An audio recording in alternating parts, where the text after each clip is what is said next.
चलिए पढ़ते हैं। चलिए सबका ध्यान बोर्ड पर हो। देखिए जस्ता का मैम दूसरा नाम क्या है? जिंक। जस्ता का दूसरा नाम क्या है मैम? जिंक। आप लोग को पढ़ना चाहिए। हमारा एक खनिज लवण है जिसका प्रतीक क्या होता है मैम? Zn। क्या होता है? Zn। इतना तो याद हो गया। जस्ता का दूसरा नाम जिंक है जिसका प्रतीक क्या है? Zn है। आप देखिए ये जो जिंक होता है कार्बोनिक एनहाइड्रेज का प्रमुख तत्व है। किस यौगिक का प्रमुख तत्व है?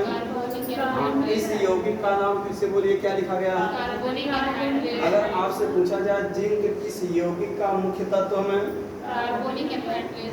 क्लियर हो गया? क्या लिखा गया है? कार्बोनिक एनहाइड्रेज का मुख्य तत्व कौन है? जिंक। दूसरा देखिए जो जिंक होता है एक इंसुलिन हार्मोन में प्रोविटामिन जिंक इंसुलिन के रूप में रहता है। अगर आपसे पूछा जाए जिंक इंसुलिन हार्मोन में पाया जाता है कि नहीं, तो पाया जाता है। किस रूप में पाया जाता है? तो आप बताएंगे प्रोविटामिन जिंक इंसुलिन के रूप में पाया जाता है। जिंक इंसुलिन में किस रूप में होता है? तो हाँ क्या लिखे? Protamine zinc. Protamine zinc insulin के रूप में होता है। प्रोटामिन जिंक इंसुलिन के रूप में होता है। क्लियर हो गया? अगला देखिए जिंक जो होता है हमारे आंख में भी पाया जाता है। जिंक कहाँ पाया जाता है? हमारे आंख में भी पाया जाता है। आंख के किस किस भाग में पाया जाता है? आइरिस में पाया जाता है। आइरिस क्या है? जिसके कारण आंख का काला नीला भूरा रंग होता है। तो काला नीला भूरा रंग किसके कारण होता है? आइरिस के कारण होता है। इसमें भी पाया जाता है जिंक। रेटिना में भी पाया जाता है। रेटिना क्या है? जिस पर वस्तु का प्रतिबिंब बनता है वह रेटिना कहलाता है। आप जानते हैं रेटिना पर वस्तु का प्रतिबिंब जो बनता है वह वास्तविक और उल्टा बनता है। क्या बनता है? वास्तविक और उल्टा बनता है, लेकिन हमारा मस्तिष्क उसे सीधा करके देखता है। चलिए और कहाँ पाया जाता है? नेत्र लेंस में भी पाया जाता है। जो नेत्र का लेंस होता है हमसे पूछा जाता है किसका बना होता है? तो प्रोटीन का बना होता है। इन्हें बता दें कांच का बना होता है। किसका बना होता है? प्रोटीन का। हमने एक बार आपको शुरू में पढ़ाया था कि हमारे पैर से लेके सिर तक किसी भी पार्ट का नाम लेके पूछा जाए तो किसका बना होता है? प्रोटीन का। तो लेंसो किसका बना होता है? प्रोटीन का बना होता है। क्लियर हो गया? चलिए अगला बात ध्यान से देखिए। ऑलरेडी हमारे शरीर में जिंक कितना होता है? तो ऑलरेडी हमारे शरीर में जो जिंक होता है वो 140 से लेके 230 mg मिलीग्राम होता है। इतना ऑलरेडी हमारे शरीर में होता है। पूरा बात क्लियर है? चलिए जिसका अधिकांश भाग कहाँ होता है? प्रोस्टेट ग्रंथि। ये प्रोस्टेट ग्रंथि क्या है? आप जानते हैं यह ग्रंथि पुरुषों में पाया जाता है। कहाँ पाया जाता है? पुरुषों में। मतलब जहाँ आप देखते हैं शुक्रवाहिनी, मतलब शुक्रवाहिनी और मूत्रमार्ग, जहाँ मतलब मूत्राशय से मूत्र नलिका और शुक्रवाहिनी का जो दोनों एक जगह आप खोलते हैं वो क्या है? प्रोस्टेट ग्रंथि होता है। ये मतलब यही जब आप लोग को नर जन्म तंत्र पढ़ाएंगे तभी बताएंगे प्रोस्टेट यह केवल पुरुषों में होता है और पुरुषों के जननांग के किस भाग में कैंसर सबसे ज़्यादा हो सकता है? प्रोस्टेट ग्रंथि में हो सकता है। बात क्लियर हुआ? और एक सामान्य रोग होता है पुरुषों में, जैसे एज 50 साल 45 साल प्लस जब हो जाता है तो इसमें थोड़ा सूजन आ जाता है, तो क्रैक जैसा लक्षण दिखाई देता है। मतलब उनको हर 15-20 मिनट में टॉयलेट लगेगा। तो एक सामान्य रोग है, सूजन टाइप थोड़ा आ जाता है। 1 हफ्ता 10 दिन दवा खाने से यह रोग सही हो जाता है। किंतु बचपन में किए गए बहुत सारे शरारतों के कारण इसमें कैंसर होने की उम्मीद बढ़ जाता है। ठीक है? तो पुरुषों में पूछा जाए कैंसर सबसे ज़्यादा किस भाग में होता है? तो प्रोस्टेट ग्रंथि में होता है। और आप जानते हैं ये त्वचा में भी पाई जाती है। कौन में? जिंक। तो आपने पढ़ा 140 से 130 मिलीग्राम जो जिंक हमारे शरीर में ऑलरेडी होता है उसका अधिकांश भाग 80 से 90% भाग कहाँ कहाँ होता है? प्रोस्टेट ग्रंथि में होता है, त्वचा में होता है और कहाँ होता है? अस्थि में होता है, हड्डियों में होता है। पूरा बात क्लियर हो गया मैम? चलिए अगला जो शेष बचा मैम 10 से 20%, यह कहाँ पाया जाता है? जिंक वृक्क में पाया जाता है, पेशियों में पाया जाता है, प्लीहा में पाया जाता है और अग्नाशय में पाया जाता है। जब हम लोग फिजियोलॉजी पढ़ेंगे तो मैम एक एक टॉपिक का हम लोग विराट अध्ययन करेंगे।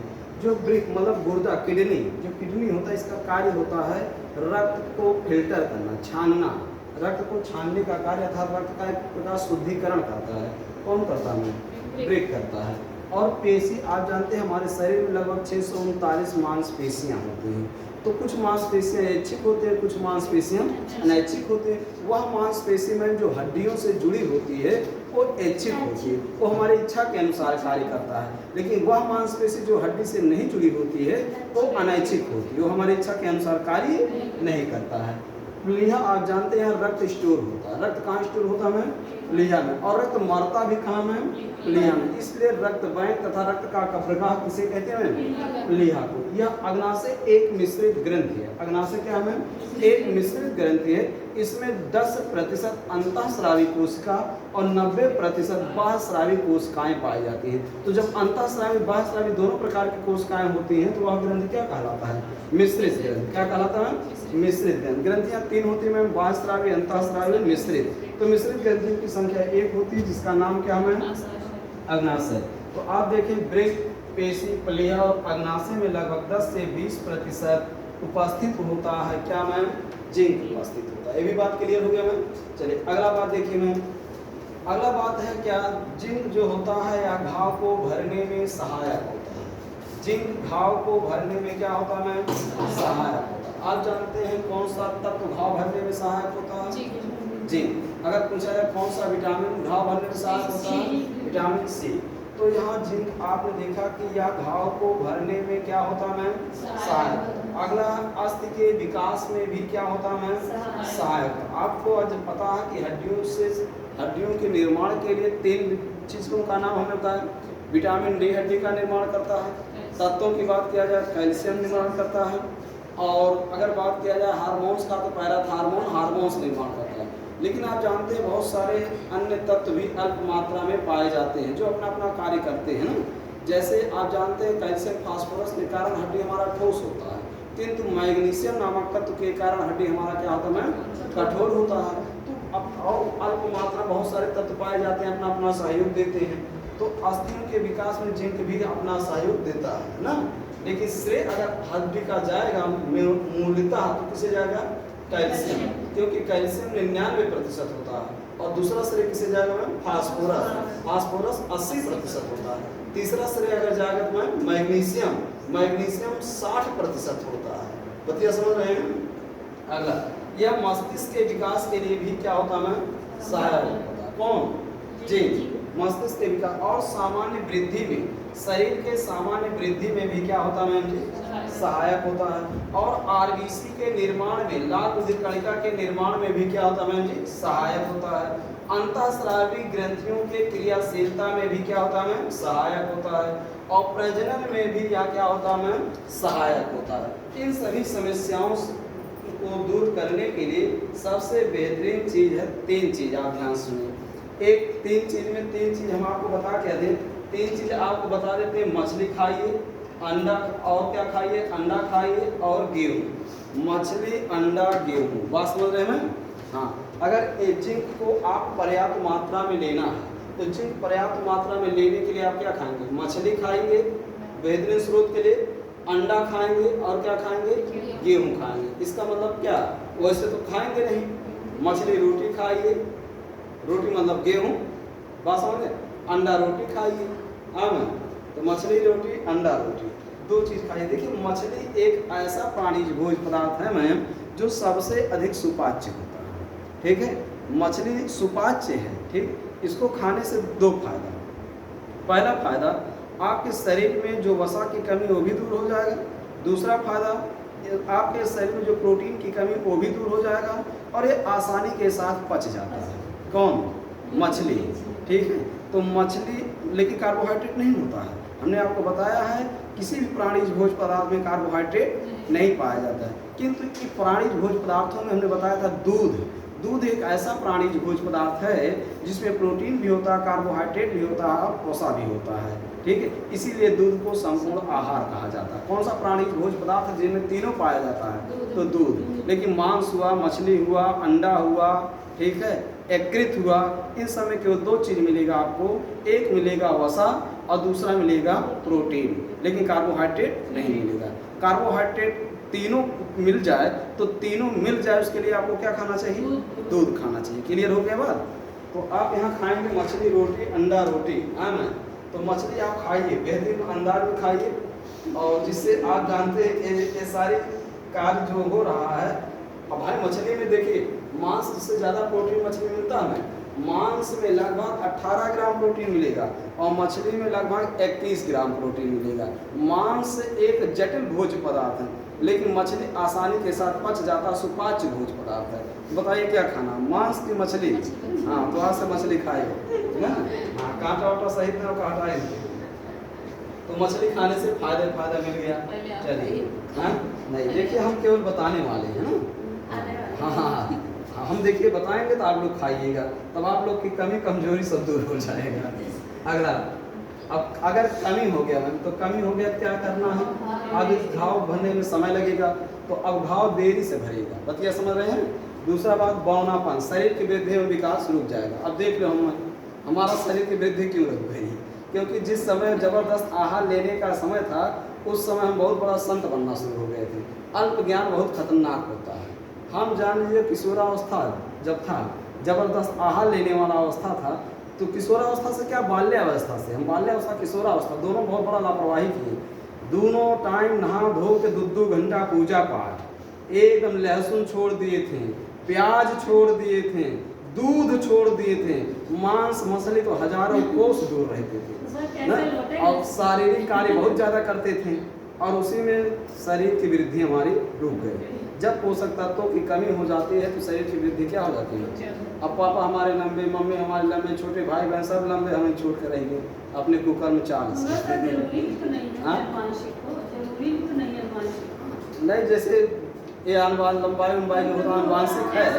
हाँ, तो अब लेकिन हम जो हम हमारी शरीर की वृद्धि रुका, ये हमारे मतलब अल्प ज्ञान के कारण। ठीक है, अब बताइए बाल्यावस्था में हम संत निकलना, जब बाल्यावस्था में जबरदस्त दूध पीना चाहिए, जबरदस्त आहार लेना चाहिए, बाल्यावस्था में सबसे त्याग दिए थे कि बाल्यावस्था किशोरावस्था, यही दुई अवस्था में जबरदस्त शरीर की वृद्धि होता, तो दोनों अवस्था तो तीनों लोग का संत बनना शुरू हो गए थे सबसे बड़ा। और जब आई वृद्धावस्था तब जाके ज्ञान में काम लौटे। मम्मी हमारी बड़ी टेंशन में रहती थी, तो हमारे मन में ज्ञान आया कि बताइए जो अपने माता पिता को खुश नहीं रख सकता है, तो भगवान की भक्ति करके क्या करेगा?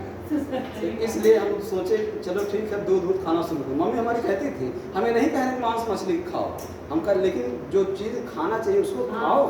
हाँ, कैसे शरीर का विकास होगा? तो हमने दूध दही खाना फिर शुरू कर दिया, लहसुन प्याज खाना भी शुरू कर दिया, चाय भी पीना शुरू कर दिया। हाँ, लेकिन अब लापरवाही वही है ना, अल्प ज्ञान बड़ा खतरनाक होता है। चलिए, जब हम अगला देखिए, घाव को भरने में क्या करता, मदद करता। बौनापन, त्वचा में क्या हो जाता है? घाव हो जाता है, मतलब त्वचा बड़े अद्भुत हो जाती है। प्रजनन में क्या हो जाती है? कमी। हमने आपको एक लाइन में बताया, अगर हमारे शरीर में प्रोटीन की कमी, कार्बोहाइड्रेट की कमी, वसा की कमी नहीं होगा तो किसी पोषक तत्व की कमी नहीं होगा। तो अगर तीनों पर्याप्त लीजिए तो क्या 24 खनिज लवण में से किसी की कमी होगी? नहीं होगी। ठीक है, अब देखिए गोनेडोट्रोपिन नामक हार्मोन की क्या होती है? कमी। गोनेडोट्रोपिन हार्मोन का स्राव कहाँ से होगा? बाह्यस्रावी या अंतःस्रावी या मिश्रित ग्रंथि से? तो यह अंतःस्रावी से। किससे मैम? अंतःस्रावी से। और ये देखिए बाल झड़ने लगते हैं, जब प्रोटीन की कमी होगा बाल टूटेगा ही ना। अब देख, जो हमारा बलवा टूटा है ये केवल तनाव के कारण और भाग दौड़ प्रदूषण के कारण नहीं, प्रोटीन की कमी के कारण ही टूटा है। बात समझ रहे हैं? और जो पेटवा निकला है ये खावा पिया पेट नहीं, कुपोषण है। बतिया हाँ, कुपोषण है। तो ये प्रोटीन के क्या मैम जी? कमियाँ हैं। ठीक है, अभी देखिए, अभी बीच में हम थोड़ा जो खाते पीते रहते हैं उनका निकल आता है। हाँ, तो पेट तीन चार कारण से निकलता है।